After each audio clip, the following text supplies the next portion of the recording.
Hello, ngasi I'm nungaiba pomna egi viewers amana ayonda phone tor pai tare khogi yumda yam thapadra te harise thamiban gi mi chillaba yumlak maraksta leiba pukri macha ma lei hai majuda khoi chopaga magi pukri jodagi nga phaminasi adudo nga to pharga egi blog to thagat pion hai pa nga jna tem tna te hai Meetei Ngamu hai Meetei Ngamu phamina si atu ko blog thamina si ai ke channel jamana yenge nungai adu magi pukhita pizupikna ai pukhis le banga si pharaga khoi ki kanglei changa phasi haiba channel si thabiu na request rapdeki ngasi ai ma ki mata chala nga pharu doine pukri si ki wari se amuksi pukri je irale pukri ante pukri je chama kontra hela pukri ari pukri objane matam mamadati mayamna pukri mon siznaramba sakhola pagi matung ne pukri je no sun pixel tana ji khuba mutang pai khuba mutang pa pukri da ngamu degi rau degi ngam sakhar le hai madu nga do kaung phagi yemge asembati ene chatu je mana yam bajin hai paje ngamu phaji harak pane anu ngamu je khoi ngasing ngamu han to dune anu ngamu han torga ai video se lobjarake yamna marang pina namade phangal ngam gado mande camera angle je amna chin ba mara moi bana chelu jinna ai ngam je be namake mayam noi bai minerji no yeng mineraga ege channel si bu mating bang bana like am subscribe to ko bi ko efore sata size ni saholaga sa tawon jab to yes mai set am sa ngam mo singa je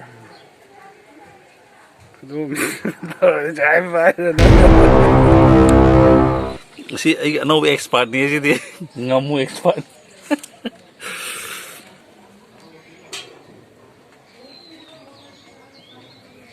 thol lip to ka ke me go hen ti thok ling ka ke ngasi di ngamu phapagi bisonina ngamu de tin gumna phai aduna tin throk noi tawge si intro angang mo ni ko angang mo na tadi nga fati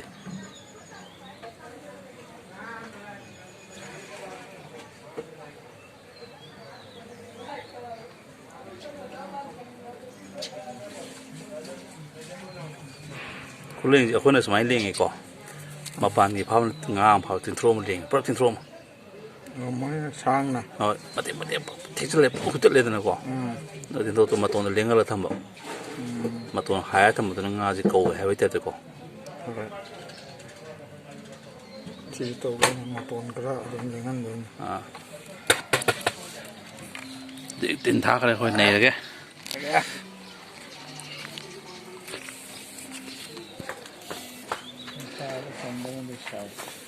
hingon gi pukri masa ni ko ngosi di pa nong am tanat te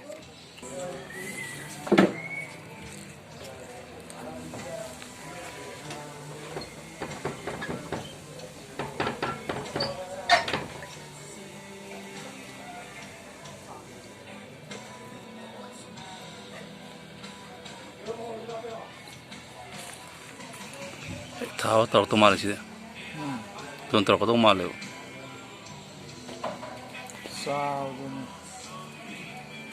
sa đi làm lại lên phai con có sắp tin nước khăn nga men king jo 시리 vale lang khang ngamu ni ko ngasi di ngamu ten to du Meetei Ngamu original kaya ko na sida 진짜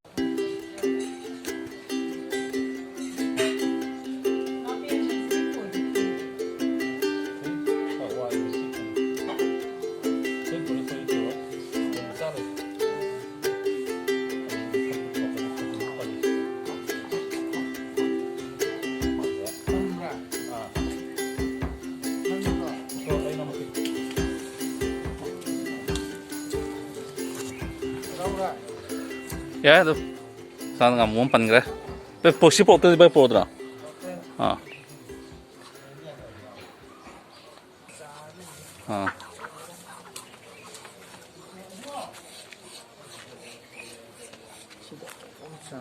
Ale.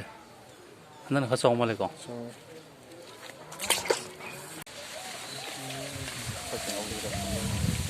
Asigi khona choble ba buki si arai buki na teko. Sei cham hela buki ne hai. Handi buki masani kai mun ti kai tre. Nga di phasan le. Do phao dam u mek tre ba nga ni na.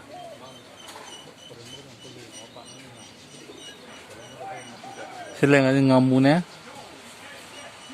Tungambi ne. Rau ne. Ngape mana? Ngape makhal yo. Ngamu Meetei ngamu di saura.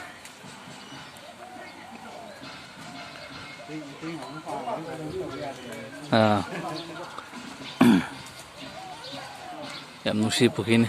Kuba ang tini pais. Koi hum thadarin.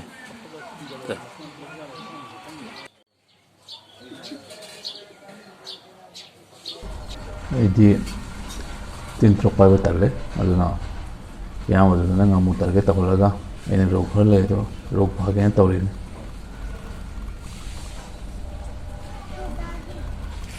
Ya malas. Pas saya tadi orang lang itu, rok apa? Yang jauh dari itu kok. Thada begi jero.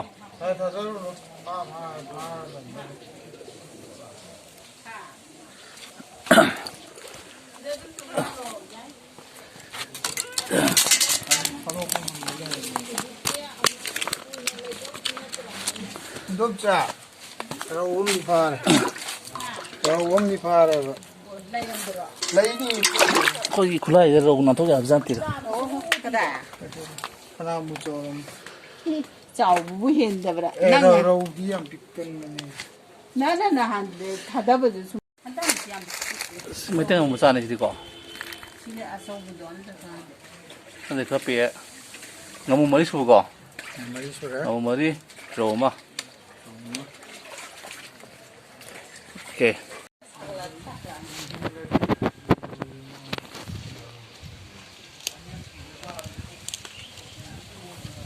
Meetei ngamu telak kok kese.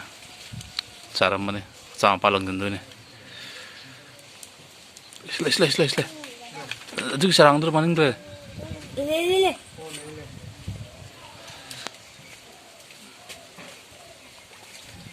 Amlay thada ba yani amlay amat nate. Makhal sarong ni le. Buat thada ni. Ita ba tarang ngamu ngatan lak tu ko. Ibatu. Le so. Tungambi ni sidi. Sidi paning he. 저 포장하시던 더 그래 일레 아야 Ada. Ngamu je. Jati pengan ngamu. Tinggal lo ne. Lamang thada lo ne. Cing jaga je. Ya le.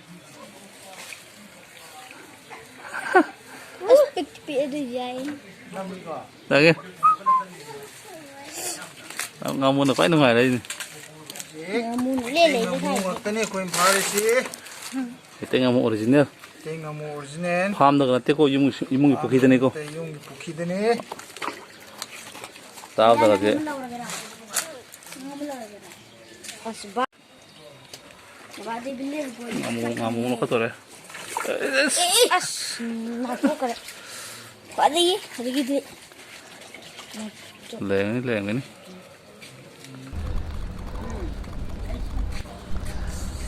Ini yang tak siapa sih? Ngamu sih kalau tu ini. Yang tamal ini ngamu je. Lagi macam mana di cukup kena pai bapa itu ngamu sih masa sih. Lepas jam hai nak piai. Jadi tahu tu orang ini ngamu belu jam lebih besar ni Manipur. Satu kata ni, satu cing kata ni. Saya tahu. Semua awak kan ni. Batung pergi betul. Ngomong tahu le. Ngamu nak marang kaya jaga. Sen size ni kau. Zoom nak kerap ni. Yung Meetei ngamu ni. Pada ni ngamu je. Ngamuziga ngamuze simu saji kya gabe. Si bazar da sam yang kai. Si amada. Koi no jibo. Si Meetei Ngamu di yam na tangi paksu phangde. Oh. Tai boga di mayam phangi. Ngamu di si So koi lighting e samna pore bini ko. Do koi di lo ko na lomi ngamu sang de kon tawji lo ni pha tu si. Atula ani sabro. Ngala. Hasang.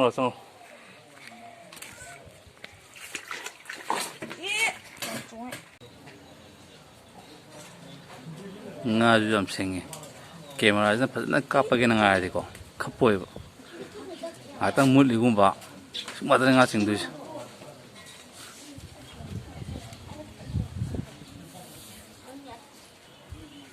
so chega pajar ga mayam je khan nungai nam sin ga to buse sanang moi ba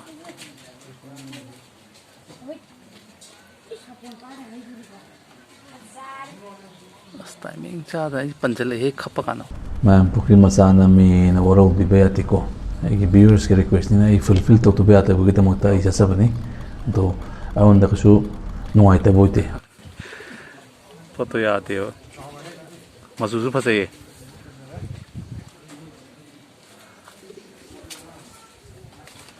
kungong kutha phangye yaw re badum andana ori ne color ga Kisu Meetei Ngamu ni. tengamo ne color ga ji yaksel mamai de ngang makare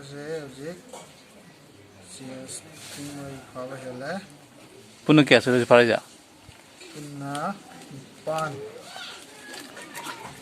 nipan sudah. ite no phra amsele masi di target mai teng phala pani ko ro mani yor pai wani ro pha bai soron ta pa kaw ka to na ngau to teng ngai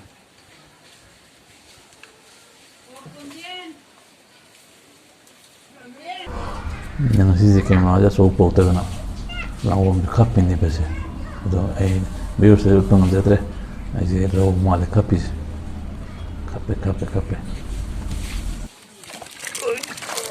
Nên có cháu đi. Nên có cháu đi.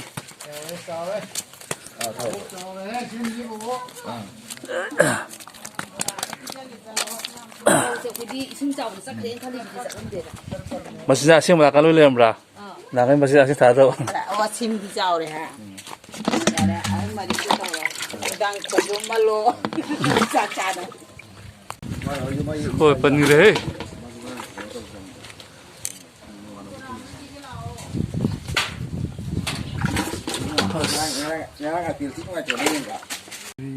Ome, yore. Pa umre ba si matung da ne. Ah, Ulo singini ba. ah. Ada ma cha la ne. Mesti kisah tu pasal tu. Mesti ngamun. Antuk lah.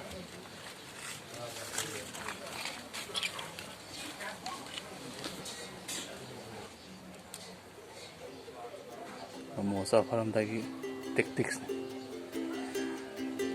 Sorry. Nasi ko so min na piyam base.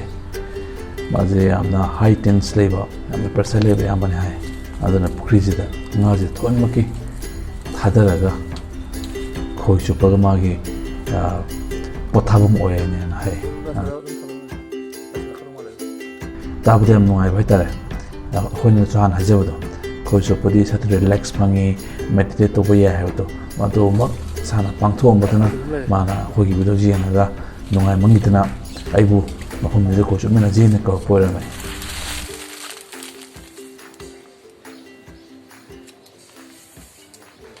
Semua kan sekarang. Tung ni je tu. Saksa mi de sade. Pina sawe to. Yes. kana gumana isa gi pukri pat lega sumaina video namaga khoi channel la thaganing balai basu yamogum nadum on the contact to biopani the email yaupuni ai contact address yaupuni atum haibiro ai matam jana dum laksage namina si video to ga awa pothamina si Ama pala. Yare yare. Hey, tare tare.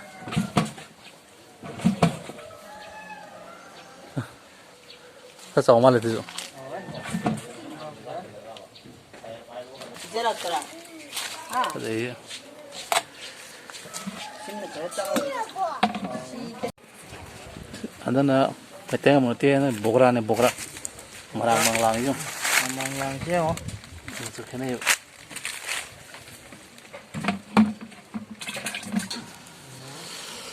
Chào tiểu mẹ.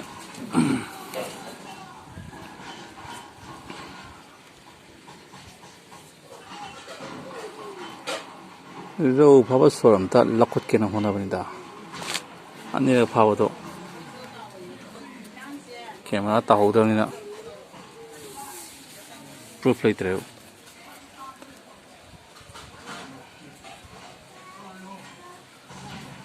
Chào đấy. Sabas.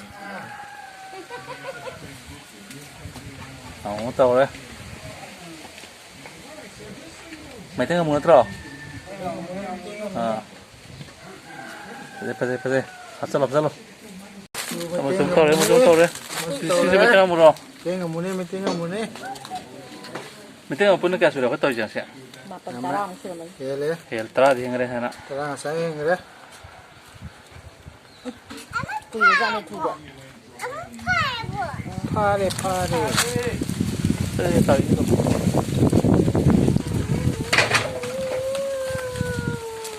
mà không nhiều cái xăng này Mày thấy không? Muje adu kisah tu lepas sama ke pita di tangi nama.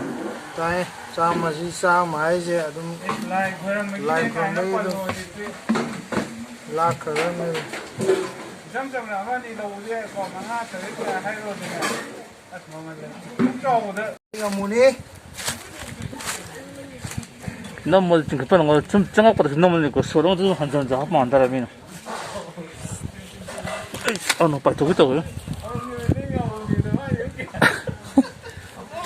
미나고 아마가 빠라가 아무 숨에 땡가 문에 무슨 땡가 문에 아도 저희 가 마신 티를 강리다. đây rồi em mình nga mà xin đi 아. 여기 좀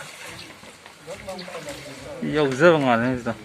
여기서 방안에 어디 사디 여기 해. Meetei ngamu ni. Mesti dia meetei ngamu dengar. Lo lumbai di plot sale. Nasi camera je khara pasana high redom. Ei se pukri masa ne lai thu tu stand nung kem bok ta ba. Kunna manual pa ta pam ni na ko chu pai camera chu pai na khadi camera de check oi. Ma'am. Or Google te. Dum mi na sing sing. Yam te action ora me. Singura yaar.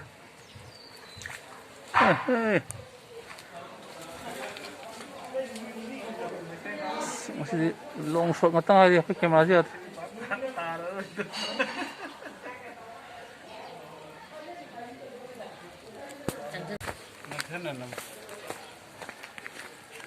Sota size ni saholak sa tahun jeb tu. Yes. Mai set yang pasal dengan mu singa je. trái phải rồi đó Apa lah?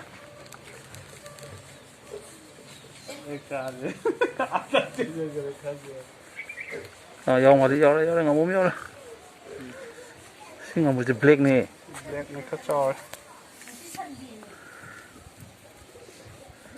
Pada Foreign kita lepas. thắt trò nó phải Parjing follow. Yes. Ya, kamu ni nak cakap apa nama ayah, Pak? Aduh, jung, meeting kamu.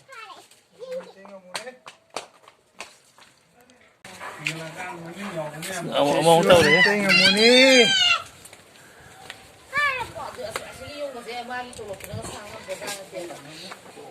Masih dengar kamu ngat pai kok jalan bicin deh. Sao apa ini? Kau bang pai apa pergi? Kanglaicha nga phase ai na. Saya ngamu mayam tu ni, finishing ni. Ado subscribe to video. 이씨, 야맹 한번 다시 들고.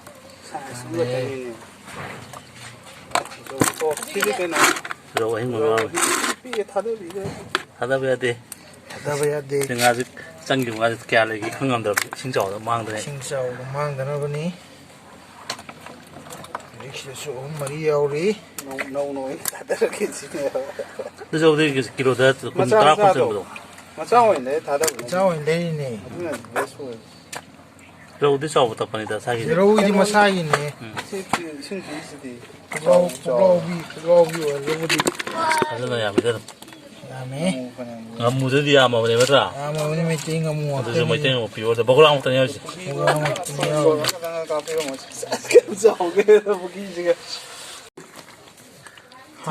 바로 나무도 남그래 ꯅꯪꯈ꯭ꯔꯕꯣ ꯂꯥꯛ ꯑꯗꯨꯗꯤ ꯁꯤ ꯄꯨꯂꯞꯇ ꯌꯥꯝꯅ 시기 부기스 파이니고 시기 단단 누서 부기스 파이 부기스 세이 참 해래. 아마리 부기네. 다음번 뭐좀 그나 공기문 정하래 봐. ปัดเลยกันเริ่มเลยเร็ว